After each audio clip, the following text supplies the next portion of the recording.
Welcome to Networking RX, a podcast devoted to helping business professionals like you enhance your networking skills in order to become more proficient giving and receiving quality business referrals and improving the overall quality of your life and the lives of those around you. The Networking RX podcast is a production of AmSpirit Business Connections, an organization whose mission is to empower business success through networking. Early in my career, I remember someone telling me something that really didn't make sense at the time. They said that small opportunities are the big opportunities. Now thinking about that for a second, when someone brings you a small deal, a small introduction, a small piece of business, most people quietly dismiss it. That's where I was. I was young, it was immature, and they think it's not worth the time. They're hunting for elephants, and I get it, right? I get it. When I first started out, I was hopeful that I would land a big association or something that would chew up 20 hours of my legal services a week. I wanted big clients, the giant contract, the huge referrals. But networking rarely works that way. Networking works more like farming than hunting. You plant small seeds, you water them, you tend to them, and then over time, those seeds grow into something substantial. Today's guest has lived that principle in a very real way, and I'm going to let him share the story. Early in his career, he was handed what looked like a small opportunity, a lot of work, very little payoff, except it didn't stay small. And we'll talk about that. My guest is Tom Crumrine. He's the president and owner of Crumrine Financial, and Tom has built his business the old-fashioned way through relationships, service, and the willingness to start small. His approach to networking centers on three simple but really powerful ideas. Network small, think like a farmer, and always give first. Over time, those principles has really helped him turn small opportunities into lasting relationships and a thriving practice. Tom, welcome to the program. Thanks for having me, Frank. Appreciate All right, it. I've alluded to this story. I've heard it. You and I were on a panel, and it was the first time I heard it. And I kind of leaned over and looked at you like, I love that story. I got to get that story on the podcast. Okay. Can you share the story real quick, if you would? Sure. Yeah, I was a new property and casualty agent. I'd been in the business about a year and a half, and there was an attorney in my networking group, and he said, "Hey, come to this apartment association meeting with me." And he said they're looking for a P&C agent to support the actual apartments and the individual apartments. And I was with Nationwide Insurance at the time. They had a $10 or $9 apartment association rate. If you didn't pay it on EFT, I think it was $15, but we didn't get commissioned on that. So I tried to not do stuff that I didn't get paid for. And I learned why the companies did that. It's because they didn't want to chase people down for $10. Right. But I went with this attorney friend of mine, and the first year I met a few of the people, and then one of the ladies who was the administrator, she said, "Why don't you host a booth at an event and then tell people you'll come out and put little pre-printed forms in their flyers?" And I said, "Yeah, Brenda, I don't know if I want to do that or not. Let me think about it." And so I did. I think the booth was $100. So I did $100 for the booth. Well, the first year I wrote about 50 policies. I got to know a few people. The second year, and it's in Lexington, Kentucky, is where I started, kind of a college town. So a lot of the people's car insurance wasn't even available. And some of the older agents in our office were like, "Man, you're going to waste your time renting a bunch of renters. You're going to have low premiums. Your average premium's going to be low. You're not going to get many commissions out of it." And so I thought, well, those people drive cars and those people have life insurance needs and that kind of stuff. But the second year I had it going, I wrote 337 renters policies. And it was all just 10 or 20 at a time from these medium and large complexes that were sending me 8 or 10% of their business. They weren't sending me 100%, any of them. But they'd say, "Hey, call State Farm, call Nationwide. And when you call Nationwide, call Tom." And then, of course, I got to know some of the landlords, and I wrote a couple big policies out of it. I wrote a $30,000 apartment in Harrodsburg, Kentucky, and I wrote more than one $20,000 apartments in Lexington. But the base of the policy premium was, in the $25,000 renters a year, and my homeowner's premium was smaller. But I was second in the state of Kentucky, my third year in the business, on renters insurance.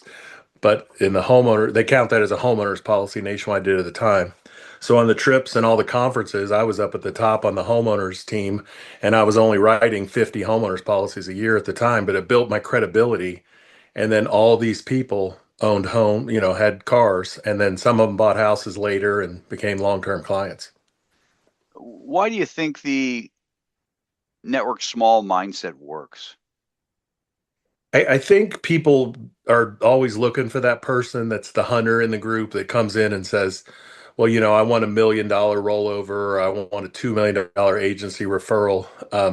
And people are a little leery of that to give their best referral out or their best partner out to someone they don't trust yet. So I think when you start small and can get the credibility built up and the trust built up, it just ends up being a better long-term play. I guess the follow-up question to your story, at what point, if there was a point, where some of these agents who kind of dismissed the smaller work realized that they missed an opportunity? They never would admit that. Those Okay. guys were like, they were set in their ways kind of. And there was an agent in Northern Kentucky who was better than me, and he was writing 600 or 700 policies a year, and a lot of those were homeowners. And Right. he asked me about my renters program, and I thought, well, why does Jesse care about my stupid renters program? He's making, a couple $1 million a year on new business on homeowners and killing me. And Jesse said, no. He said, Northern Kentucky has all these apartments and I don't have access to any of the new young people. And he was older. And he said, how do I do it? And I said, make up these flyers with a pre-printed rate and walk around on, Tuesday afternoon when you don't have anything to do and go see a few of these people and then join their associations. And it is funny with all business networking groups, all of these associations, they have meetings and groups of people if you have a target. Now, some of them are better than others at supporting other industries, but that has helped me a lot over the years. That was one of the other things I did that was great was I got in the life insurance group and I was trying to sell life insurance, but I always told the Northwestern and the Mass Mutual and the captive kind of New York Mutual of New York had a big agency in Lexington. I got in good with those guys and gals. And I said, hey, I won't talk to them about their financial services if you give me the property and casualty leads. And I got a ton of these huge, giant doctor leads and those kind of people. Here's a funny story. There was a young anesthesiologist. She came in my office in Lexington. She had a quote from Allstate for $335. My quote was $402. Now, is this life And I, insurance? this is A property auto, casualty? auto, Okay. Yep. and maybe a home eventually. But and she said her name was Dr. Shoemate. I forget her married name now, but she was single at the time. And she said, Tom, she said, how do I get started? I didn't even ask her a closing question, Frank, because I thought, well, I'm $80, $90 higher. She's not going to switch. And Stephanie said, hey, Tom, how do I get started? And I said, oh yeah, look, we wake back up and get my sales hat back on. When I finished the application, I asked her, I said, hey, Dr. Stephanie, why did you go with me? And she said, well, Joe said you were the guy to use for property and casualty insurance. And I said, hmm. So I was always really nice to Joe after that. And the referrals he sent me were 100% closing. And he wasn't the best agent at Northwestern, but he was a great agent. But the people he sent me, you know, 19 or 20 a year, all closed. Wow. That's Yeah. And I guess this kind of plays into the next question. I use the phrase, you use it as well, be a farmer. That means something to us. Can you expand on that? What does a farmer mindset look like when it comes to building a relationship, growing a business? And I do want to add in there, you also help with your wife's business, and it's all kind of plays together, the way I Right. view it. So, The way I got the farmer thing was really from the old networking groups, and Debbie started her business. It's college planning, and so people always thought of her as an ACT tutor. yeah. So Debbie was the champion in her business, and she's the number one franchise in terms of seniority in that company. And what happened was with Class 101, they went to a convention in her fourth or fifth year doing it. And they said, hey, Debbie, we want you to present for an hour on how you convert all these classes. And she's like, what do you mean? And they said, most of our people sell 10 or 20 classes a year. You're selling 50 classes a year and you're converting 35 or 40 of those 50. Well, the class at the time cost $399 and the full service was 2,500 bucks. It's a little more now. But what she was so good at what we call multi-lining in insurance. She just set them up on if the parents even balked at the price on that, well, the class only is this price. Why don't you come in and get started? And then Debbie would, as she was working with the kids, say, okay, this will be the last time we get together because your parents didn't want to pay for full service. I'd love to help you with your essays and your applications. And these kids would go, oh God, I got to go home and tell mom and dad I need another $1,800 or $2,000. And it worked flawlessly. Hmm. Okay. Um, Farming. I guess let's touch on that. Let's talk about that mindset. And um, was there a point where that was difficult? I know when I was an attorney, it was tough, right? I mean, you you go from I went from working in a firm and making good money to being out on my own and making no money. Right. And I have an ego. I think most people who go out on their own in business have an ego. I figured I would replace that money in a month, and Right. it doesn't work that way. And I don't know. It's hard to have that farmer's mindset when you have that ego. Yeah. I love the farming thing because it's like, you tell people what you do and say, look, you may not have a property and casualty insurance need right now, and then people look at you crazy and say, what's property and casualty insurance? And then you say, well, your car, your home, what do you need protected? And when you have people looking for the right thing for you, they may not come across it for 2 or 3 years. We had a great wholesaler in my networking group when I first came to Columbus, and he was HVAC. And he always said, I want an engineer that puts the plans on blueprints. He said, I want those design engineers and architects rather, that put the plan on the blueprint.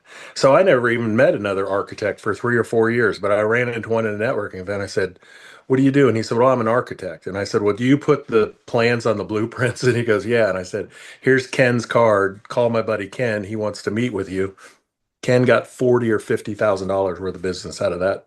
Just him telling us every week, my big white elephant, the thing I'm looking for is this, and the big sale I want is these architects. So it does happen. I mean, you do Right, stumble on things. And I early on in my career, there were a couple things, and I call them lightning in a bottle. They happened. I had an opportunity to go work spend 2 weeks at a Fortune 500 company helping them with a um, IRS audit, and never happened again. I would love, get paid good money to show up somewhere and right. sit in the chair for 50 hours a week and get paid for every moment you're there. Was awesome, but it never happened again as much as I would have liked. Um, you we talked about being a farmer. Let's talk about the whole notion of giving first. In practical terms, what does giving first look like for someone who wants to build a strong referral network? Like you kind of shared a story with respect to the guy looking for architects. I don't know if anything ever manifested itself towards you from that, but other stories you might have. Yeah, the one thing that's great about that is when you really think about um, your small leads, they're like, oh, I need this little tiny lead to help build the bigger lead, but what do I want to ask for, and how do I get in there on the first call? And it's like, these aren't first call things. Some of them are two, three, four, five calls, and some of them are, they have to hear your name 7 times before they'll take an appointment. Hmm. Um, so it can be the stick to itiveness, but when you start the giver's gain mentality or whatever you call that, let's say you're in a group of 8 or 10 people, but there's a florist and a banker in your group. Well, if you care who does your florist's stuff or your banking, you not switch. But if you don't care and their prices are $1 more or the same, like send the lady 10 or 12, whatever, however many flower arrangements you send a year for condolences thing, switch to that person. And at least give them the opportunity to switch, and then all of a sudden they're trying to help you. And they can lead you. The story I told at the group that I love is the Cotton States company. Cotton States had $20 million in premium, and they had about 40 agents in Kentucky. Well, they had 40 or $50 million of claims. So they Hmm. were going out of business fast in Kentucky. So they shut Kentucky down. So I stood up at my meeting and I said, "Hey, if anyone knows someone from Cotton States, I'd love an opportunity to meet them." So that week I got $2 million referrals, a guy in Lexington who didn't go with me, but it was a good meeting. I learned a lot about the acquisition process. He took the meeting, he took the call. He said, "Tom, I'm familiar with you. I'll come over, I'll bring all my files, I'm gonna do some quotes and requotes and see how we're looking." And then the other one was the girl who was a Fifth Third banker. She stood up and said, "Hey, the guy I went to prom with is a Cotton States agent in Paris, Kentucky. Would you like to meet him?" I said, "Yes, I would." And when we went to meet him, there were 6 or 7 agencies lined up to talk to the guy. But didn't get Wow. either one of those deals, but got two, at bats for big giant sales, which is what I was. That's what you joined the group for, right? Is to get the Yeah. big giant one. So Yeah. Well, I mean, it eventually happens, right? For someone listening, how do they train themselves to recognize the small opportunities that might turn into something big down the road? Or yeah. If their company identifies and they have a loss leader product that they know they kind of break even on, sometimes those are great. Like you get them in the convenience store to buy the gas and they break even or lose money on the gas, and then they make a killing when you buy energy drinks and lattes, and you buy it from the deli at the convenience store. These Sheets is amazing at that. And yeah. it, we had a guys trip. We went to the Auburn Alabama UK football game last year, and a buddy of mine wasn't familiar with Bucky's.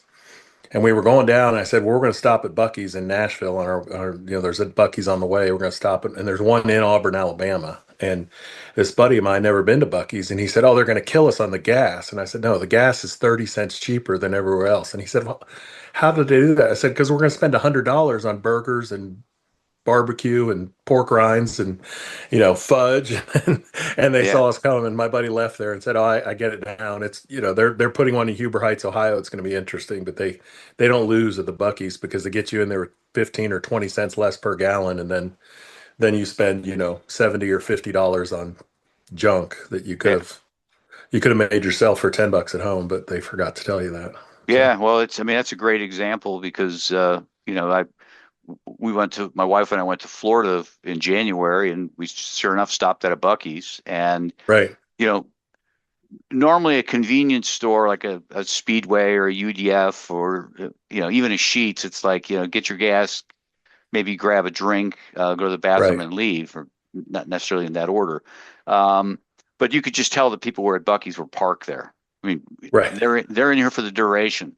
People have Yep, their coats off. Okay, they're here for a while. yeah. This is like a shopping mall experience for them.